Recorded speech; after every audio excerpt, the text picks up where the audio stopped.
Hello friends, very good morning. Welcome to the Hindu editorial analysis. So ఇవాళ editorial start చేసే ముందు let me make some announcement about our courses. The most important, the flagship course of LTEX classes is UPSC Infinity Online. ఇది మీకు prelims plus mains plus interview అన్నిటిని cover చేసే course, comes with lifetime validity. మీకు ఉద్యోగం వచ్చేంత వరకు కూడా మీకు యాక్సెస్ అనేది ఉంటుంది. ఇందులో మీకు ఎన్సిఆర్టీ ఫౌండేషన్ కూడా కాంప్లిమెంటరీగా వస్తుంది. దీంతో పాటు రెస్పెక్టివ్ స్టేట్ గ్రూప్ 1 కూడా మీకు ఫ్రీగా కాంప్లిమెంటరీ యాక్సెస్ ఇవ్వడం అనేది జరుగుతుంది. సో దీని యొక్క ఫీజు మీరు చూస్తే 60,000 రూపీస్ ఇస్ ద ఫీ. అయితే that is something you can pay in instalments. 5,000 per month pay చేసి జాయిన్ అవ్వచ్చు. And this is valid only till 30th November. Remember this, fees ఎప్పటి నుంచో రివైజ్ చేయాలి, పెండింగ్ ఉంది. సో 30th నవంబర్ వరకు validity ఉంది. తర్వాత 70,000కి అది రివైజ్ అవుతుంది. Right, this is the phone number. ఏమైనా డౌట్స్ ఉంటే ఈ నెంబర్కి కాల్ చేయండి, లేదా మన వెబ్సైట్లో యూపీఎస్సి డెమో అని చెప్పి టైప్ చేయండి. చెక్ ద వీడియోస్ ఒకసారి మీరు ఫ్రీ వీడియోస్ ఉంటాయి, మీరు చూడవచ్చు. అండ్ యూపీఎస్సి జిఎస్ అవ్వగానే ఇమీడియట్గా స్టూడెంట్స్ చూసేది ఆప్షనల్స్. ఏ ఇన్స్టిట్యూట్లో లేని విధంగా మన ఇన్స్టిట్యూట్లో 5 ఆప్షనల్స్ మనం ఆఫర్ చేయడం అనేది జరుగుతుంది. 5 optionals you can see here. PSIR public administration నేను టీచ్ చేస్తాను. Anthro sociology Sairam sir, Telugu literature Seethapathi sir teach చేస్తున్నారు. ఫీజు కూడా కేవలం 20,000తోనే స్టార్ట్ అవుతుంది. If you go with recorded option. Live and రికార్డెడ్లో 25,000, విత్ ఈఎంఐ కావాలంటే ప్లస్ 5,000 అవుతుంది. అండ్ ఈ ఫీ అనేది కూడా మళ్ళీ 30th నవంబర్ వరకు మాత్రమే valid. We are raising the fee by 5,000 from 1st December. అప్పుడు రికార్డెడ్ మీకు 25 అవుతుంది, లైవ్ అండ్ రికార్డెడ్ 30K అవుతుంది. ఇన్స్టాల్మెంట్ కావాలంటే ప్లస్ 5,000 అవుతుంది. ఎప్పటి నుంచి? 1st డిసెంబర్ నుంచి. సో ఈ నెంబర్తో మీరు మాట్లాడాలి. అబ్సల్యూట్ బిగినర్స్ కి ఎన్సిఆర్టీ ఫౌండేషన్ కోర్స్ కూడా ఉంది. People who are interested, people who are starting to prepare for UPSC, NCERT foundation is there. మేము ఇద్దరం టీచ్ చేస్తున్నాం. సాయిరామ్ సార్ మీకు హిస్టరీ టీచ్ చేస్తారు. నా క్లాసెస్ మీకు పాలిటీ ప్లస్ ఎకానమీ ఉంటాయి. ప్రసాద్ సార్ వచ్చి జోగ్రఫీ క్లాసెస్ ఉంటాయి. అండ్ అదర్ ఆస్పెక్ట్స్ కూడా కవర్ చేయడం అనేది జరుగుతుంది. యూపీఎస్సి పర్స్పెక్టివ్లో క్లాస్ 6 నుండి క్లాస్ 12 వరకు యూపీఎస్సికి రిలవెంట్గా ఉన్న ఎన్సిఆర్టీస్ అన్ని కూడా కవర్ చేయడం అనేది జరుగుతుంది. This is the phone number. Again comes with lifetime validity. And finally, any course at 5,000 concept తీసుకొచ్చాం. ఎందుకంటే చాలా మంది పేద స్టూడెంట్స్ ఉంటారు, వాళ్ళు యూపీఎస్సీ ప్రిపరేషన్ 5,000తో స్టార్ట్ చేయొచ్చు. కేవలం 5,000 పే చేసి మీకు నచ్చిన సబ్జెక్ట్ మీరు ఎంచుకోవచ్చు. రికార్డెడ్ మోడ్లో సబ్జెక్ట్ ఉంది, ప్రిలిమ్స్ టెస్ట్ సిరీస్ ఉంది, మెయిన్స్ ఆన్సర్ రైటింగ్ ప్రాక్టీస్ ఉంది. You can take up any of them.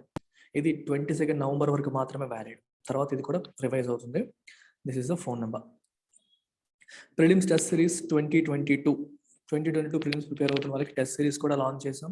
కేవలం 5,000 రూపీస్ ఫీజుకి మీకు ఏమేమి వస్తాయి? 20 సబ్జెక్ట్ వైజ్ టెస్ట్లు వస్తాయి, 10 ఫుల్ లెంత్ టెస్ట్లు వస్తాయి, 10 CSATs వస్తాయి, అండ్ అన్ని మంత్స్కి CA టెస్ట్లు కూడా వస్తాయి. టోటల్గా మీరు కౌంట్ చేసుకుంటే 50+ మంత్లీ CSతో కలిపితే 50+ టెస్ట్ వస్తాయి అన్నమాట. అయితే చాలామంది మనకి లైఫ్ టైం వ్యాలిడిటీ అంటాం కదా, దేనికి కూడా అప్లై అవుతుందంటే ఎస్, అప్లై అవుతుంది. మీరందరూ ప్రిలిమ్స్ క్వాలిఫై అవ్వాలని మనస్ఫూర్తిగా కోరుకుంటున్నాను. మీకు ఉద్యోగాలు రావాలని కోరుకుంటున్నాను. వర్స్ట్ కేసులో ఎవరైనా క్లియర్ చేయకపోతే 23కి అండ్ ఫ్యూచర్ టెస్ట్ సిరీస్కి కూడా మీకు ఇదే ఫీతో యాక్సెస్ కంటిన్యూ అవుతుంది. We will not remove access. Again same phone number.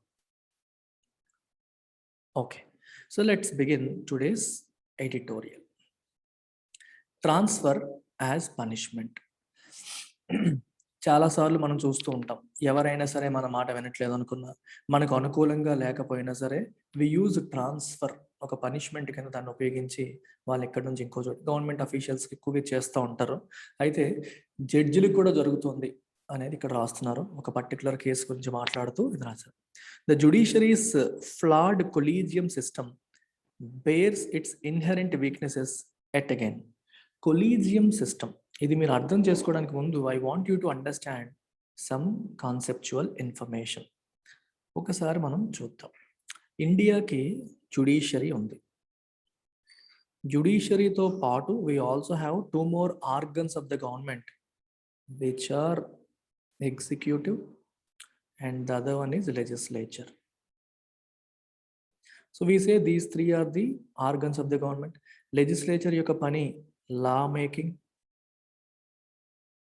Executive యొక్క పని ఇంప్లిమెంటేషన్ ఆఫ్ లాస్,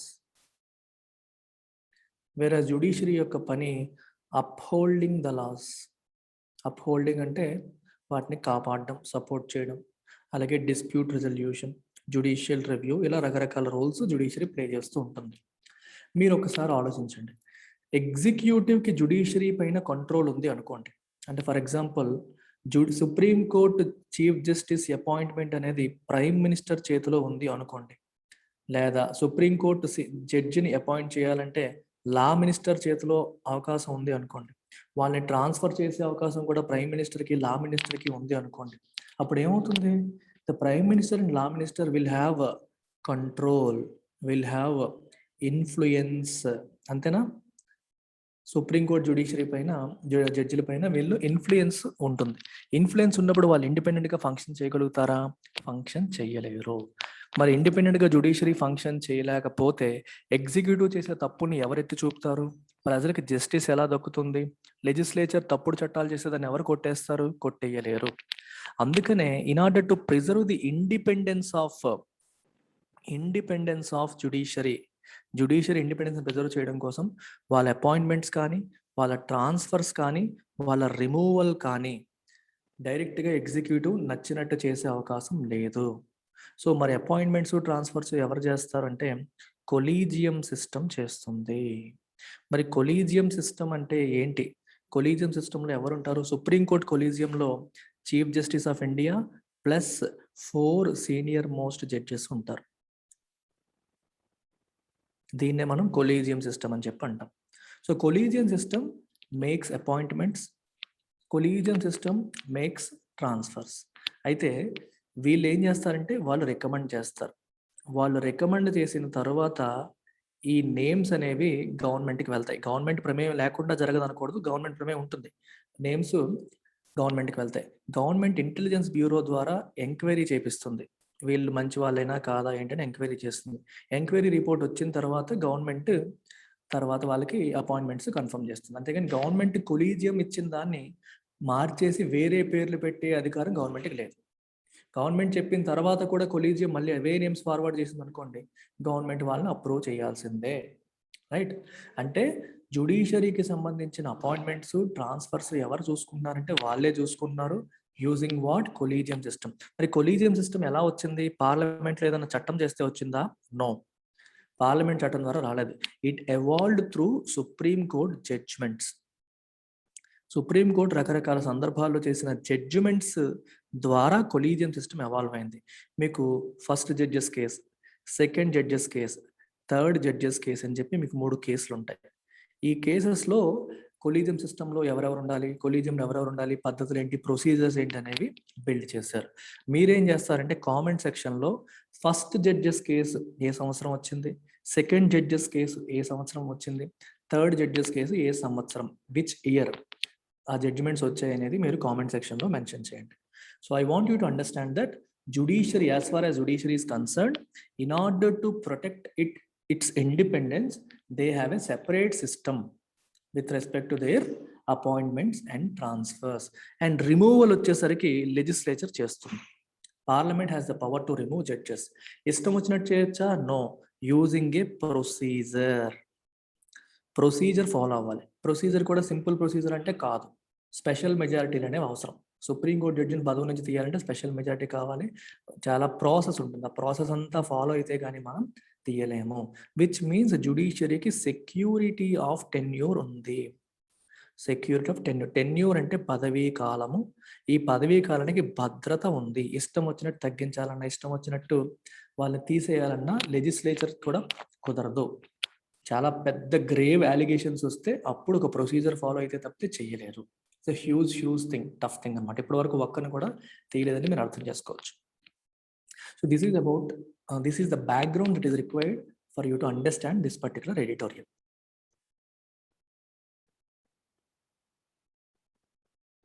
పాలిటీలో మీరు ఎన్సీఆర్టీస్ మరియు పాలిటీ చదివేటప్పుడు డీటెయిల్గా నేర్చుకుంటారు.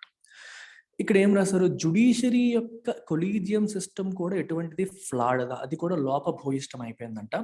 ఈ ఫ్లాడ్ కొలీజియం సిస్టమ్ తన యొక్క ఇన్హెరెంట్ వీక్నెసెస్, తనలో ఏవైతే వీక్నెస్లు ఉన్నాయో వాటన్నిటిని కూడా బేర్ చేసింది, బయట పెట్టింది. బేర్ అంటే బట్టలెప్పడం, నగ్నంగా ఉండడం, అంటే లోపల వీక్నెస్లు అన్నీ ఒకసారిగా బయటపడ్డాయి. మళ్ళీ చూడండి ఏ కాంటెక్స్ట్ లో అంటున్నారని ఒకసారి చూడండి. The most obvious aspect of the functioning of the collegium system of judicial appointments and transfers is its opaqueness. చాలా బ్యూటిఫుల్లీ వర్డెడ్ సెంటెన్స్ ఇది. మీరు ఇక్కడ ఇంగ్లీష్లోకి వద్దాం ఒకసారి. ట్రాన్స్పరెన్సీ అనే పదం విన్నారు. ట్రాన్స్పరెన్సీ అంటే అర్థం ఏమిటి? ట్రాన్స్పరెన్సీ అంటే పారదర్శకత. మనకి ఫిజిక్స్ పరంగా తీసుకుంటే glass is a transparent item. అంటే గ్లాస్లోంచి మనం బయట నుండి చూస్తే లోపల ఏముందో కనిపిస్తుంది. అంటే లోపల ఏముందో క్లియర్గా కనిపిస్తే అది ట్రాన్స్పరెంట్ గ్లాస్. బయట నుండి చూస్తే లోపలిది కనిపించకపోతే అది ఒపేక్ గ్లాస్. ఒపేక్ అంటాం. ఒపేక్ అనేది అడ్జెక్టివ్, ఒపేక్నెస్ అనేది నౌన్ ఫామ్. ట్రాన్స్పరెన్సీకి ఆపోజిట్ ఒపేక్నెస్. అంటే లోపల ఏం జరుగుతుందో బయటికి తెలియకపోతే ఒపేక్నెస్, తెలుస్తుంటే transparency. So supreme court collegium system యొక్క మోస్ట్ ఆబ్వియస్ ఆస్పెక్ట్. ఆబ్వియస్ అంటే something that is easily seen. అందరికీ క్లియర్గా ఒకటి అనిపిస్తుంది కొలీజియం సిస్టమ్ గురించి అనుకోగానే. ఏంటిదంటే ఒపేక్నెస్. ఏం జరుగుతుందో ఎవరికి తెలియదు. వాళ్ళు డిసైడ్ చేశారు, ఎవరు? సుప్రీం కోర్ట్ చీఫ్ జస్టిస్ మరియు 4 సీనియర్ మోస్ట్ జడ్జెస్తో కొన్ని కొలీజియం సిస్టమ్ డిసైడ్ చేసింది. ఎలా చేసింది, ఎందుకు చేసింది, ఏ బేసిస్ మీద చేసింది అనేది క్లారిటీ ఇవ్వరు, బయటకి చెప్పరు. అదే ఒపేక్నెస్. మనకి ట్రాన్స్పరెన్సీ అనేది అక్కడ దొరకట్లేదు. That is the most obvious aspect. Decisions that have no explanation or can only be explained in terms of one's own perception about the functioning of the judge affected by it, okay, have become quite common. వాళ్ళు నిర్ణయాలు తీసుకుంటారు, explanation ఉండదు. Okay, మరి ఎలా మనం దాన్ని explain చేస్తాం? In terms of one's own perception about the functioning of the judge affected by it. మీకు ఒక ఎగ్జాంపుల్ చెప్తాను. This is the collegium system. ఇందులో 5 ఉన్నారు. ఒక పర్టికులర్ జడ్జిని ట్రాన్స్ఫర్ చేసింది ఈ కొలీజియం సిస్టమ్. ట్రాన్స్ఫర్ చేసింది ఒక కోర్టు నుంచి ఇంకో కోర్టుకి ట్రాన్స్ఫర్ చేసింది. కొలీజియం సిస్టమ్ ఏమీ ఎక్స్ప్లెయిన్ చేయదు ఎందుకు ట్రాన్స్ఫర్ చేశారని, పబ్లిక్ డొమైన్లో పెట్టదు. ఓకే, బాగానే ఉంది.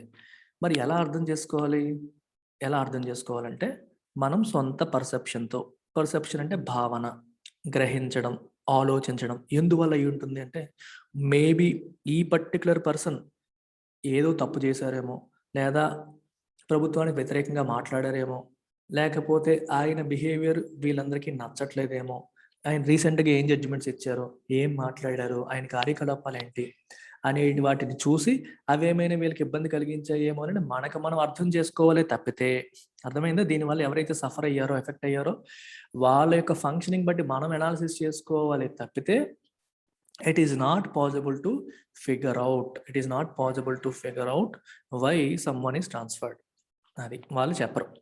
ఇన్ ద లేటెస్ట్ ఇన్స్టెంట్, రీసెంట్గా జరిగిన ఎగ్జాంపుల్లో chief justice of the Madras high court Sandeep Banerjee has been abruptly transferred to head the Meghalaya high court. Meghalaya హైకోర్టుకి హెడ్ చేయమని చెప్పి అంటే ట్రాన్స్ఫర్ చేస్తారు.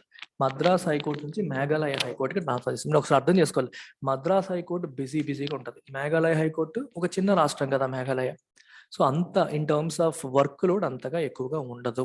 అంత ఇంపార్టెంట్ కేసెస్ అక్కడ వచ్చే అవకాశాలు తక్కువగా ఉంటాయి. The second such instance of a head of a court with a sanctioned complement of 75 judges being asked to take over a court with a strength of 4. చూడండి, కాంప్లిమెంట్ అంటే total strength.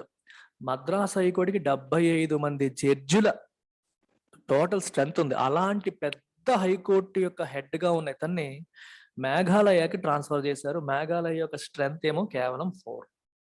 అయితే in September 2019 justice Vijaya K Tahil Ramani resigned after being shifted from Madras to Meghalaya high court at a time when she was the country's senior most chief justice. 2019లో కూడా ఇలాగే జరిగింది. Tahil రమణిని Madras high court నుంచి మేఘాలయ హైకోర్టుకి shift చేశారు. Transfer చేస్తే తను వెంటనే రిజైన్ చేసేసింది 2019లో. అప్పుడు ఇండియాలో ఆవిడ సీనియర్ మోస్ట్ చీఫ్ జస్టిస్ గా ఉంది. That one high court is as important and prestigious as another is not in dispute. అంటే ఇక్కడ ఈ సెంటెన్సెస్ రాస్తున్న విధానం బట్టి అంటే మద్రాస్ హైకోర్టు గొప్పది, మేఘాలయ హైకోర్టు చిన్నది అని చెప్పడం మా ఉద్దేశం కాదు. అది డిస్ప్యూట్లో లేదు. అన్ని హైకోర్టులు ఈక్వలే, అన్ని హైకోర్టులు సమానమే, అన్ని హైకోర్టులు హ్యావ్ ఈక్వల్ ప్రెస్టీజ్ ఉంది. అయితే and equally acceptable is the premise that the Chief Justice of India is justly empowered to transfer the head of any high court in the interest of the better administration of justice. ఏ high court జడ్జినైనా సరే, ఏ high court chief justice అయినా సరే ఒక చోటు నుంచి ఇంకో చోటికి ట్రాన్స్ఫర్ చేసే అధికారం చీఫ్ జస్టిస్ ఆఫ్ ఇండియాకి ఉంది అనే విషయంలో కూడా ఎటువంటి అనుమానాలు లేవు. దాన్ని మేము కంప్లీట్ గా యాక్సెప్ట్ చేస్తున్నాము. ఆ ప్రిమైస్ ని కూడా మేము అనట్లేదు. ఆయనకి ఆ పవర్ ఉండడం కూడా కరెక్టే, జస్ట్లీ ఫెయిర్లీ అని అర్థం. ఆయనకి అది ఉండడం కూడా తప్పలేదు. హౌఎవర్ అయితే ఇట్ ఈస్ నాట్ క్లియర్, ఒక విషయం క్లియర్ గా లేదు. ఏంటది? వై ఎ సీనియర్ పూయిన్ జడ్జ్, ఈ పర్టికులర్ వర్డ్ మళ్ళీ ఒకసారి మీరు చెక్ చేయండి. ప్యూనీ అనాలంట దీన్ని. ఇప్పుడు నేను కూడా చెక్ చేశాను కరెక్ట్ గా ఎలా పలకాలని. ప్యూనీ జడ్జ్ అని అనాలి. Why a puisne senior puisne judge in another high court and due for elevation could not be accommodated there. Okay, ఇక్కడ అర్థం కాని విషయం ఏంటంటే why a senior judge in another high court. ఇక్కడ మీరు ఒక విషయాన్ని అర్థం చేసుకోండి. ఇప్పుడు హైకోర్టు ఉంది, హైకోర్టులో చీఫ్ జస్టిస్ ఉన్నారు, నార్మల్ జడ్జిలు ఉన్నారు. మేఘాలయ హైకోర్టులో ఖాళీ ఉంది, వేకెన్సీ వచ్చింది. దేనికి? చీఫ్ జస్టిస్ పదవికి వేకెన్సీ వచ్చింది. మీరు చీఫ్ జస్టిస్ పదవికి వేకెన్సీ వచ్చినప్పుడు ఇక్కడ ఏం అడుగుతున్నారు? Why a senior puisne judge. Puisne judge అంటే హైకోర్టు యొక్క చీఫ్ జస్టిస్ తర్వాత ఉన్న వాళ్ళు, లేదా సుప్రీం కోర్టు చీఫ్ జస్టిస్ తర్వాత ఉన్న వాళ్ళని ప్యూనీ జడ్జ్ అంటారు. Someone who is not the actual head కాదు, అంటే చీఫ్ జస్టిస్ కాదు, కానీ వాళ్ళ తర్వాత వచ్చే వాళ్ళని ప్యూనీ జడ్జెస్ అంటారు. మీరు మేఘాలయలో వేకెన్సీ వచ్చినప్పుడు ఎవరైనా సరే ప్యూనీ జడ్జెస్ ఉంటారు కదా, అంటే చీఫ్ జస్టిసెస్ కాకుండా ప్రమోషన్ కి ఎలిజిబిలిటీ వచ్చిన వాళ్ళు చాలా మంది ఉంటారు. అలా ఎవరో ఒక జడ్జిని తీసుకొచ్చి ఆయన చీఫ్ జస్టిస్ ఆఫ్ మేఘాలయ కింద అపాయింట్ చేయొచ్చు కదా. Why can't you do that? జడ్జిని తీసుకొచ్చి చీఫ్ జస్టిస్ ఆఫ్ మేఘాలయకి అపాయింట్ చేయొచ్చు కదా. అప్పుడు ఎలివేషన్, ప్రమోషన్ ఇచ్చినట్టు ఉంటుంది. అది ఎందుకు మీరు అలా చేయలేకపోయారు అనేది తెలీదు. It is not clear. ఎందుకు ఒక ఆయన ట్రాన్స్ఫర్ చేయాల్సిన అవసరం వచ్చింది, ఇంకొకరు ప్రమోట్ చేయొచ్చు కదా అనేది question mark. High court chief justices also play an important role in identifying judicial talent for appointments and streamlining administrative functions. High court chief జస్టిస్లు కూడా ఇంపార్టెంట్ రోల్ ప్లే చేస్తారు. ఎవరిని మనం అపాయింట్ చేయాలి, అడ్మినిస్ట్రేటివ్ ఫంక్షన్స్ ని స్ట్రీమ్ లైన్ చేయడానికి వాళ్ళు కూడా ఇంపార్టెంట్ రోల్ ప్లే చేస్తూ ఉంటారు. So it would be reasonable to expect that a serving chief justice is given a tenure long enough in a high court to discharge these functions effectively. ఇప్పుడు ఈ particular జడ్జిని కేవలం 10 నెలల లోపే transfer చేసేసారు. So high court జడ్జిలు కూడా ఏంటంటే, ఈ జడ్జి అంటే మనకి రేపు పొద్దున్న ఎవరెవరు పనికొస్తారు, ఎవరెవరు అంటే టాలెంట్ ఐడెంటిఫై చేయడం, అంటే లాయర్స్ లో ఎవరిని మనం జడ్జిలుగా అపాయింట్ చేయొచ్చని, ఎవరిని ప్రమోట్ చేయొచ్చని ఈ ఐడెంటిఫై చేయడంలో వాళ్ళు చాలా ఇంపార్టెంట్ రోల్ ప్లే చేస్తారు. మరి అలాంటి వాళ్ళకి మనం ఎనఫ్ టైం అక్కడ ఇస్తేనే కదా వాళ్ళు చేయగలుగుతారు. తమిళనాడు జుడిషియరీ గురించి మొత్తం కంప్లీట్ అండర్స్టాండింగ్ వస్తుంది, ఎవరెవరు టాలెంటెడ్ ఉన్నారు, వాళ్ళని ఎవరిని అపాయింట్ చేయాలనే విషయం పైన నాకు క్లారిటీ వస్తుంది. అదే రాశారు ఇక్కడ. ఈ ఫంక్షన్స్ ని వాళ్ళు ఎఫెక్టివ్ గా డిశ్చార్జ్ చేయాలంటే మనకి రీజనబుల్ టైం వాళ్ళకి ఇవ్వాలి. టెన్యూర్ లాంగ్ ఎనఫ్ టైం అనేది వాళ్ళకి ఇవ్వాలి. If a chief justice is not in line for an elevation to the Supreme Court, okay, a legitimate question arises whether there was sufficient reason to transfer the incumbent. ఇప్పుడు చూడండి, high court chief justice ఉన్నారు, ఇది supreme court ఉంది.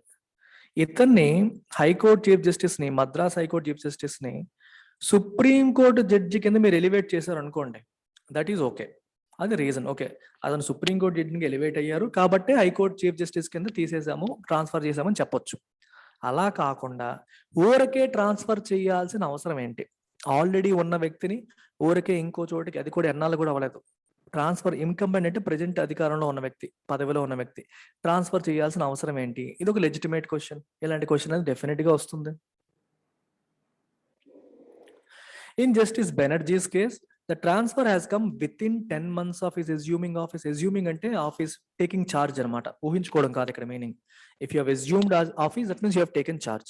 10 నెలలు తను office charge తీసుకున్న 10 నెలల్లోనే transfer వచ్చేసింది. Raising the question whether he was being punished for some obscure reason. Doubts వస్తాయి, క్వశ్చన్స్ వస్తాయి. ఏమని? Whether he was being punished for some obscure reason. Obscure అంటే నాట్ క్లియర్, క్లియర్గా లేని రీజన్, అంటే ఏదన్నా మనకి బయటికి తెలియని, ఏదన్నా క్లారిటీ లేని ఏదన్నా కారణం వల్ల అతన్ని పనిష్ చేస్తున్నారా అనే డౌట్స్ మనకు వస్తాయి. క్వశ్చన్స్ వస్తాయి. In the absence of any assigned reason, మీరు ఏ రీజన్ ని అసైన్ చేయకపోతే, అంటే ఎందుకు ట్రాన్స్ఫర్ చేస్తున్నామని చెప్పి సరైన కారణం అనేది చెప్పకపోతే ఏమవుతుంది, మనం guess work or even in known circumstance, మనకి పలానా కారణం వల్ల చేస్తున్నారని మనకు కూడా తెలిసిన సందర్భం కూడా ఏం లేకపోతే there is bound to be speculation, ఊహాగానాలు మొదలైపోతాయి on whether his transfer has anything to do with his stern approach and stinging oral observations while seeking accountability from the government and other institutions. ఆయన తీర్పులు ఇచ్చేటప్పుడు చాలా strict గా, అలాగే చాలా stinging observation, stinging అంటే హార్ష్ గా, క్రూయల్ గా మాట్లాడిన సందర్భాలు ఉన్నాయి. ఏ విషయంలో, while seeking accountability from the government, government చేసే పనులు, గవర్నమెంట్ నుండి జవాబుదారీతనాన్ని ఎక్స్పెక్ట్ చేసే క్రమంలో ఆయన కొంచెం పరుష పదజాలాన్ని వాడారు. మేబీ దాని కారణం వల్ల ట్రాన్స్ఫర్ చేస్తున్నారేమోనన్న ఊహాగానాలు వచ్చేస్తాయి, అనుమానాలకు అది దారి తీస్తుంది. ఎందుకంటే మీరు క్లియర్ గా చెప్పలేదు, చెప్తేగా తెలుస్తుంది, చెప్పకపోతే ఇలాంటి అనుమానాలన్నీ వస్తాయి. The memorandum of procedure for judicial appointments and transfer says, procedure ఏం చెప్తుంది, a proposal to transfer a high court judge can only be initiated by the CJI. హైకోర్టు జడ్జిని ట్రాన్స్ఫర్ చేసే ప్రపోజల్ సిజేఐ మాత్రమే ఇనిషియేట్ చేయగలుగుతారు. Whose opinion in this regard is determinative, అదే determine చేస్తుంది, ఆయన opinion important. In addition the views of one or more knowledgeable supreme court judges are taken, వాళ్ళ యొక్క ఒపీనియన్స్ కూడా తీసుకుంటారు, అవి కూడా రికార్డ్ చేస్తారు. These views are considered by the 5-member collegium, వాళ్ళ వ్యూస్ ని కూడా ఈ 5-member కొలీజియం కన్సిడర్ చేస్తుంది. దిస్ సిస్టమ్ ఎందుకు వచ్చి, అసలు కొలీజియం సిస్టమ్ ఎందుకు వచ్చింది, as a safeguard against arbitrary transfers at the instance of the executive. మీకు స్టార్టింగ్ లో చెప్పాను, to protect the independence of judiciary. Arbitrariness అంటే నచ్చినట్టుగా, without following a proper procedure follow అవ్వకుండా నచ్చినట్టుగా బిహేవ్ చేయడం. మీకు ఫర్ ఎగ్జాంపుల్, నీకు ఒక ఎగ్జాంపుల్ చెప్తా చూడండి. ఒక స్కూల్లో లేటుగా వచ్చే వాళ్ళకి పనిష్మెంట్ అని చెప్పి అన్నారు అనుకోండి. ఒకరోజు హెచ్ఎం గారు అబ్బాయి లేటుగా వస్తే 5 రూపాయలు ఫైన్ కట్టేసి పంపించారు. ఇంకొకళ్ళు మామూలుగా డైలీ లేబరర్ వాళ్ళ పిల్లడు లేట్గా వచ్చాడు, వాడికేమో 5 రూపాయలు పనిష్మెంట్తో పాటు 5 గుంజీలు తీయించారు. ఇక్కడ ఏం జరుగుతుంది, ఆర్బిటరీనెస్. పనిష్మెంట్ ఏది విధించాలనేది కూడా ఒక పద్ధతికి ఫాలో అవ్వట్లేదు, నచ్చినట్టుగా చేస్తున్నారు. అలా కాకుండా ఎవరు లేటుగా వచ్చినా ఇదే పనిష్మెంట్ 5 రూపాయలు ఫైన్ అని రాశారు అనుకోండి, that is common for everyone. So that means it follows procedure. అర్థమవుతుందా? అలాగే మనకి సుప్రీంకోర్టు కానీ, హైకోర్టు కానీ, జడ్జిలు కానీ వీళ్ళ విషయంలో ఎగ్జిక్యూటివ్ గవర్నమెంట్ ఫింగరింగ్ చేయకుండా, వాళ్ళని ట్రాన్స్ఫర్స్ ఇవన్నీ చేసేసి వాళ్ళని ఇన్ఫ్లుయెన్స్ చేసే అవకాశం లేకుండా, నచ్చినట్టుగా వాళ్ళని ఇన్ఫ్లుయెన్స్ చేసే అవకాశం లేకుండా సేఫ్ గార్డ్ చేయడానికి, ప్రొటెక్ట్ చేయడానికి కొలీజియం సిస్టమ్ అనేది తీసుకొచ్చారు. అయితే however recent development suggest that it may not be enough to dispel the impression that a transfer is not exactly based on administrative needs or related performance. కానీ recent గా జరుగుతున్న కొన్ని అంశాలను మనం పరిశీలిస్తే మనకి అనుమానాలు కలిగిస్తాయి, ఒక ఇంప్రెషన్ అనేది కలుగుతుంది. ఏంటా impression, that a transfer is not exactly based on administrative needs. ఇప్పుడు జరుగుతున్న ట్రాన్స్ఫర్లు అడ్మినిస్ట్రేటివ్ నీడ్స్ బేస్ చేసుకొని, లేకపోతే వాళ్ళ పర్ఫార్మెన్స్ రిలేటెడ్ గా జరుగుతుంది అనే ఫీలింగ్ మనకి కలగట్లేదు.